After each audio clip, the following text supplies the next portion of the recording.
I decided to do another question and answer because I have some questions that people have asked, and usually I'll answer those if I have it asked more than once or something similar more than once. So this is my second session of question and answers on a video. So I'll just get right into that. My first question, did Bill Gothard or IBLP hire you to defend them? Did the Duggars hire you? I find this to be a really funny question. I can understand why somebody who doesn't know anything would ask that, but no, nobody hired me to do any of this. And the reason I find it funny is because I am a little nobody. Like, I'm not known well in the Christian community. I mean, the wider Christian community. I'm not well known on YouTube. I have a channel that's got like 13,000 subscribers as Mommy Answer Lady. And for YouTubers, you know that that's a really tiny little channel.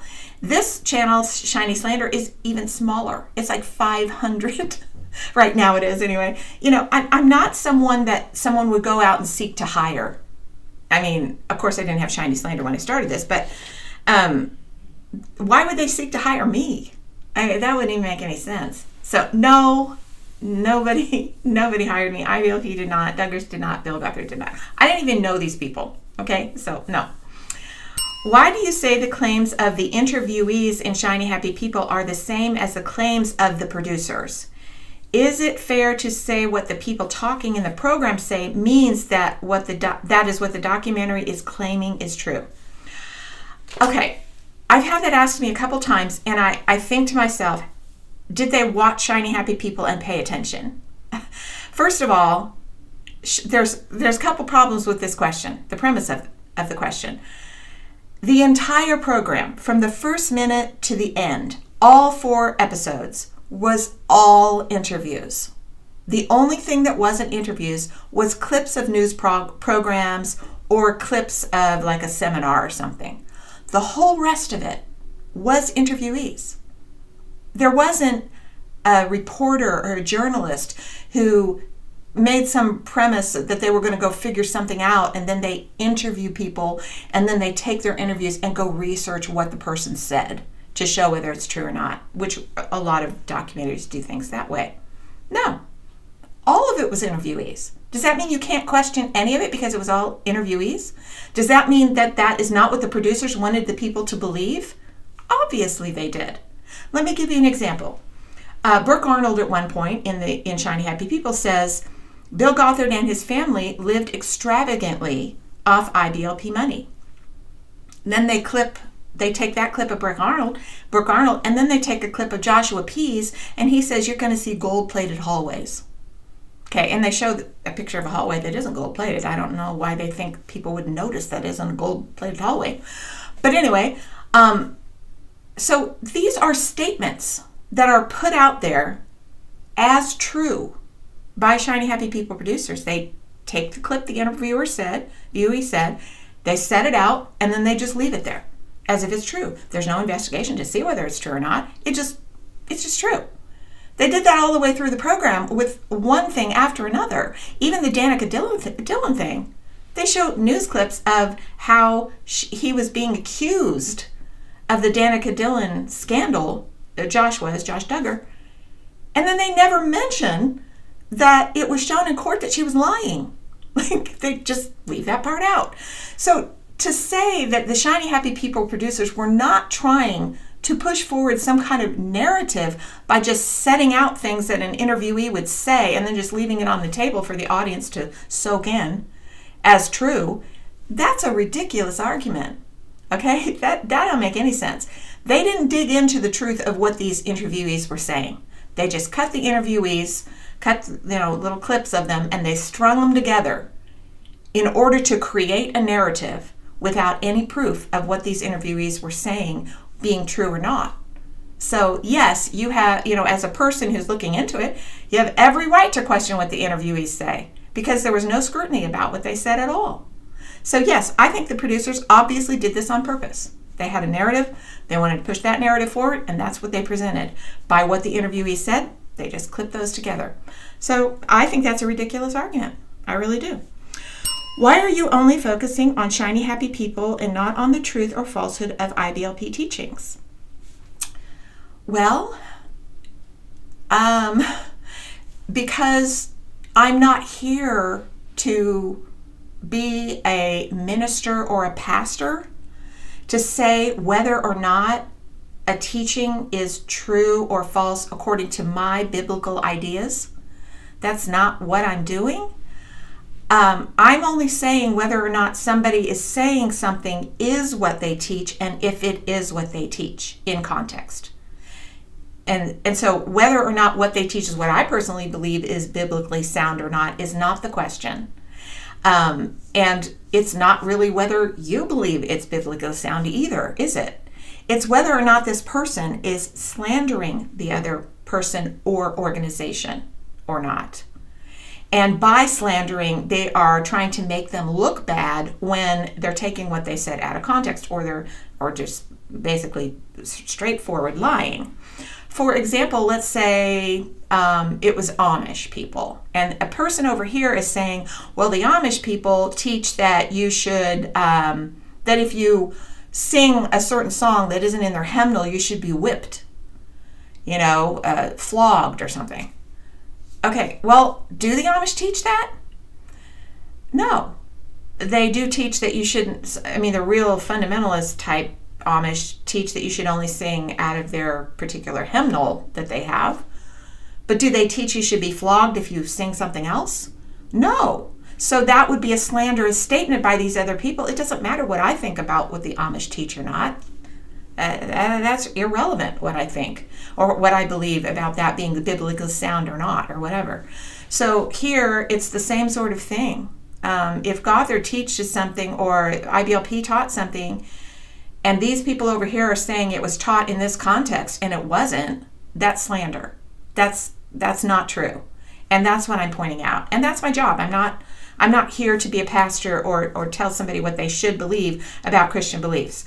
There is a certain thing that we all have, those who are Christians anyway, a basic foundation that I could point to and say, if you say you're going to hell because you didn't wear a certain kind of clothing, well, yeah, that wouldn't be a Christian, that wouldn't be a Christian belief. But, and I might mention that here and there, but I'm not here to do that. That's not my point, really. So that's why I'm not, there's people on the side of, they don't believe, Gothard's teachings are biblical, and they want me to say they're not biblical. And there's people who believe Gothard's teachings are biblical, and they want me to say that his teachings are biblical. And I'm just like, that's not my job. Will you produce videos about other slander toward Christians or just IBLP?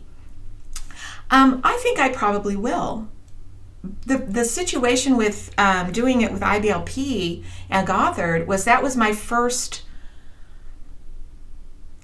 prompting to say something about how slanderous the media is against Christians, because it was so blatant and there was so much material. It was a mountain of material just poured upon me and everything. Shiny Happy People has so much slander in it. It was overwhelming as I investigated it. So that's why I've been able to go on for a year and a half only talking about IBLP and Gothard and Shiny Happy People and the Duggars, because there's so much material that was there. But there may be a point at which I don't do that. And even now, I'm not really talking as much about what was in the program of Shiny Happy People. I'm starting to talk about the lawsuit against IBLP and Gothard that was filed and failed, this failed lawsuit, because that lawsuit has been used in a way that's just slander against IBLP and Gothard, which is Christian and homeschoolers and things. And I don't want anyone to be slandered. I don't want Christians especially to be slandered. And that's what the lawsuit did. And there's also a conspiracy. I know I'm not a conspiracy theorist generally, but there is a conspiracy here that you can see in this series, or in this last series I'm doing. So I will be going more into Recovering Grace and how I'm going to go through that and everything. And that's all not in the program. They mention it in the program. They use it as references in the program. I think they got a lot of their interviewees from Recovering Grace, the website, and from, talking back and forth with Recovering Grace people. So I think they had a lot to do with that too. They had a lot to do with the lawsuit. I believe they had a lot to do with Shiny Happy People and all that. The documentary. I'm going to be talking about other slander probably. And if you have some slander that is against Christians and you'd like me to expose that, sure, send it in. I would love to do that at some point. Right now, I'm still just going through this, and this is going to take me a while longer because there's so much slander going on here. Okay, are you afraid of what these people might do or say about you in public, or if they might try to harm you through the courts or even personally? I'm not. And I don't want someone to think because she says that, oh, she's so brave and courageous, wow, or anything like that. Because I think to be brave and courageous, you have to be afraid of something. And then you push past that fear, And I don't have that fear. So it's not being brave or courageous or anything. I don't have that fear because, again, I said I'm just a little nobody. I don't have anything to lose. I don't have some big reputation in the Christian world or anything like that. I don't have some big YouTube thing that's paying me thousands of dollars a month that I can lose. I mean, Shiny Slander, I don't make any money on my YouTube channel at all, So it's not like I have something to lose and I'm afraid of losing it or whatever. I just am passionate about slander stopping against Christians and being called out. And even Christians against Christians who are slandering, because that's happening too. So I'm not afraid of that. I mean, I have actually talked to some Christian leaders, and of course I'm not going to name them because I'm very careful I don't reveal things that someone has asked me not to. But I've talked to Christian leaders. In fact, I talked to one who said, well, all of them that I've talked to say they know Bill Gothard isn't guilty because they know something about it. A lot of them do. And they know he's not guilty. One particular guy I talked to, he said he can't come out and say that because he had a book coming out. He has a staff. And if he were to do that, this would damage that, and it would distract from that, which would damage his ministry and damage his staff and that kind of thing. And he has obligations to the book company and that kind of thing. So I understand, and I'm not trying to tell these people, how dare you, you are not brave or courageous and you're not willing to sacrifice for the truth and all that stuff. People have to make their choices about how they're going to come forward. I've said that the same thing about one of the plaintiffs that I knows that Bill didn't hurt her. And she has come to that realization. I really believe that she has a right to come out and say that publicly or not. It's up to her because she has to take the ramifications from doing that. She has to. This pastor or this minister would have to take that. I don't have that to take. So I'm not afraid of that. Now, as far as courts or personally, I don't have anything that I'm afraid with the courts. I have proof of everything I've said. I have proof. So I'm not worried. In fact, if someone sued me, I would just get discovery. Then I'd have more proof. And I think some of them know that. I think some of them realize, yeah, we better not, try to go to court with her because then she's going to have more stuff than she already has. And they know that I'm telling the truth. Some of them really know that I'm telling the truth and they don't like it. Others of them don't really know because they're stuck in this repressed memories thing, and they believe that some of these things are true and they're kind of in the, if you want to talk about a cult, I don't use that word lightly, obviously, but this group that keeps them believing these things. I'm not worried about them doing that, and I'm not. I have had one of the people from Shiny Happy People that was on there. His name's Chad Harris. He wrote me a nasty email, and I read it and I thought, feel really sad for him because he has the impression that by saying this, it's going to hurt my feelings or it's going to make me feel really bad or something like that, which means that if he got an email that was nasty like that, he would feel bad about it. He would, emotionally be hurt or something like that. And that was his goal, is to hurt me emotionally or something like that. And I didn't feel that way at all. I just felt like this guy has some emotional problems. And I'm sad for him that he does. But, I did reach out to him in a kind way to try to give him, a few months later, and try to say something kind and say, I hope that you were able to reconcile with your family and things like that. And he just cussed back at me, So, I'm sad that people are in the position where they feel so much hatred toward somebody who, is just trying to expose the truth. And, but I'm not afraid of them. I don't think there's any reason for me to be afraid of them. I don't have anything to lose here. My children are all grown too, I'm not worried about this. Why haven't you interviewed the Duggars? Are you planning to? Well, on camera, I haven't interviewed any of the Duggars. And that doesn't mean I haven't talked to some of them or had interactions with some of them in good ways. But they've been hurt a lot by the media. And you can go on any media page right now and see that. So I don't blame them for not wanting to do an interview, even just for fear that other people will take the interview and do something else with it and use it in the wrong way. Not that I would. I think that they trust me in that way, at least some of them that I've talked to would. But I can understand why they wouldn't want to. I do hope they will, though, sometime.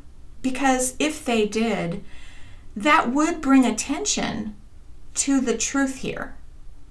And the only attention that's being brought to any of this right now, other than what I'm doing, which is tiny, is attention toward things that aren't true or are skewed or misrepresented. And the only Duggars right now that are talking out in public are the two that were selling books. And they're the ones that have some negative things to say. And that's what the media and generally does, right? Like if you turn on a news program, you're going to see all the bad things that have happened because that's what people generally want to see. What bad things have happened around and that kind of thing. And so that's what you see. It would be nice if some of the Duggars that have positive things to say would help and come out and interview. But I understand why they are very gun-shy about that. I totally do. And I don't blame them. And so it's up to them if they ever decide to do that. I hope they will. But if they don't, I wouldn't be angry at them or I don't blame them. Okay, aren't you victim blaming to make these videos? No, I'm not victim blaming. Because victim blaming means that the person that you're talking about is a victim and you're blaming them for what happened to them. I'm saying the things that you are saying didn't happen. They either didn't happen at all or they didn't happen in the way that you are framing them. And that could be that because they have all this memory manipulation, or it could be that they're lying. And some of them are. Some of them I know are lying. But some of them aren't. Some of them are just framing things in the way like, if you see this, I don't know if I'm going to release this video first or if I'm going to release the video that is about courage to heal. But if you look at that video, it'll show how these women have been manipulated through the repressed memories. And you don't even have to have repressed memories. You can just have memories and some of this has happened to some of them too, because you can watch through their interviews and see that they started out believing this and it was not anything to be concerned about. But then as they got into these groups and listening to these, it wasn't that. It was actually this. It was hard. It was worse. And then it was worse and it was worse. And pretty soon, they're abused. Oh yes, they were abused. And you can see you can see it grow, And so I understand that that's happened to some of them. So I kind of think the situation is, in these cases, these people are victims, but not of IBLP and Gothard. They are victims of the repressed memories movement, the victimhood mentality movement, some of it the feminist movement, some of all of that abuse victims movement is what they are actually victims of, and they don't realize that. It's kind of like Meredith Moran, who wrote that book, My Lie: The True Story of False Memories, I guess it was. And you can see that happen to her. She first began to believe she was a victim of her father. And then she began to realize, no, she was a victim of this repressed memories movement that made her believe her father had done these things to her when he hadn't. And then she realized she is a victim and he is a victim, and her family now is a victim of this movement over here. It isn't that she's a victim of him. And that's what's happened with these women, a lot of them. You can see that. I wish everybody could see the whole picture like I can see it, because there's no way someone who hasn't followed all of this could see that. But I'm not victim blaming. I wouldn't do that. If I believe someone's a victim, I certainly wouldn't blame them for it. So that's not the case. When is the Shiny Slander documentary going to be released? Well, there's a couple of situations with that. We wanted to release it in 2024. But there were a few things that caused us to not do that. One of them was we saw that season 2 of Shiny Happy People was going to be coming out. They put it on the IBLP, which is the Internet Movie Database, and they had it filming. I can't remember what state it was filming in. There were reports it was going to be an expose focusing on another family, possibly the Bates family, of bringing up Bates, or the Plath's family of Plathville, which was another large family. There was, kind of rumors that was going to go on, and I wanted to see what slander they were going to do with that situation before we came out with Shiny Slander just about IBLP and Gothard and the slander against them and the Duggars. I wanted to see what else they were going to do. So I wanted to wait for that to come out, which I have news about that. And then the other thing was Until the Truth, which is another documentary that was just about these plaintiffs in this lawsuit. And it was going to talk about how their repressed memories were true and, all this stuff, And so I wanted to see what that was going to be about. And we wanted to kind of push all that into the same slander situation.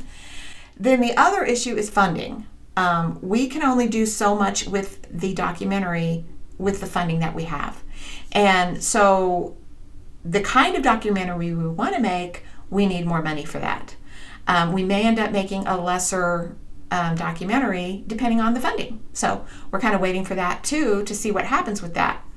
Now, just today, I went to look up the Shiny Happy People Season 2 information to see if there was anything about a release date or any more information about it, and it was gone. It's not on the Internet Movie Database anymore.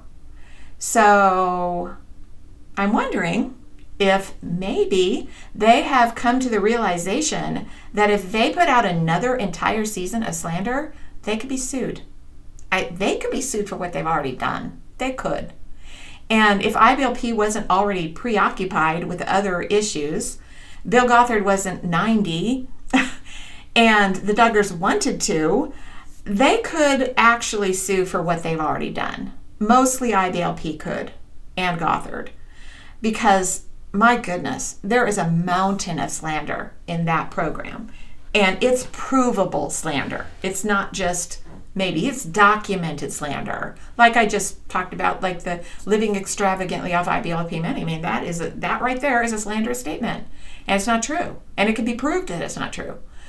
And that's among others. I mean, there's a lot of other things in the program like that. But I'm wondering if that concern came to the attention of Amazon, whoever's in charge of them making this next season, or not. I don't know. But I can guarantee if they put out another season 2, I would be pushing for a suit to happen. Now, I don't have any influence with IBLP or the board or anything like that. I have talked to some of the board members when I've asked questions, and I've gotten limited cooperation from them. I think that they're also gun shy about media of any kind, so they're kind of closed down about that. So I'm not saying that I could do anything, except I would just try to push it, because they could win a lot from Amazon if they wanted to. I think they could. But they are preoccupied at the time with other issues. So let's see. So when is it going to be released? I don't know yet. We'll have to see how all of this plays out. So that's the answer. I don't know. Don't you think it's up to God to defend the truth? This is my last question, by the way. Don't you think it's up to God to defend the truth? Why do you think it's up to you? I think that is another one of those arguments that it seems so illogical to me. It's an illogical argument. It's like the person on the roof who's, in the flood scenario, where the boat comes by and the helicopter comes by to rescue them, and they say, no, God will take care of it, and then they drown, right? And in heaven, God says, or they ask God, why didn't you save me? And he says, I sent you a boat and a helicopter. You didn't take it. That's why you're here now. That's why you died. I kind of feel that way about this question. It's like, no, God uses people for his purposes, right? So if no people put the truth out there for people to see, then there's not the truth available for people to see. Someone has to do that. It's like God doesn't just plop the information about the gospel into someone's head, right? He uses a person to go share that gospel with that person so that they can understand and know it. And that is God moving on that person to share that, right? Now, I'm not saying I'm any kind of prophetess or anything like that, but I do believe God moves people or prompts people to do the things he wants to do for whatever his purposes might be. And sometimes you can be prompted to do something that God wants you to do, and it might seem like it failed or it didn't work or whatever. It doesn't mean God didn't prompt you to do it. What it means is either he had a purpose for what you did, or he had a purpose for what you did, but the other people that were responsible for their part in it didn't respond. There's that too. So what I've been praying is that God will take away any desire or passion I have for exposing these truths, so that I won't want to make these videos. I won't care about the documentary, and all of it will go away. And if that happens, I will just stop. But if I still have a passion to share this truth, or the truths of slanders against these people or others, then I will continue to share. And if God wants people to see it and there's 100 views, then there's 100 views. If there's 200 views, there's 200 views. There's 10,000 views, and there's 10,000 views. It's up to God how he wants to spread this. And that's not my thing. So I think it's up to me because I feel prompted of the Spirit to do that. And you guys have had promptings of the Spirit to do things in your own lives. It doesn't mean you're any prophetess or you're any super special person or anything like that. I'm not claiming to be. I just think that this is a thing that I'm prompted to do. And so I'm going to continue to do it. And hope that I'm doing it the way that God wants me to. So that's the end of that. So if you have any questions that you would like me to answer on a question and answer session, please write me at holly@mommyanswerlady.com. And if I get the same question more than once, I will probably put that in my question and answer. Or if I get one that I feel like I can answer really clearly and it would be interesting to people, then I'll answer it on one of these sessions. Okay, so one of the best ways you can help is to share these videos with others, and to subscribe, and to hit the like button, and to comment below. All of those interactions help move the channel forward, move the videos forward so more people can see them. Okay, well, thanks for watching, and I hope to see you here next time.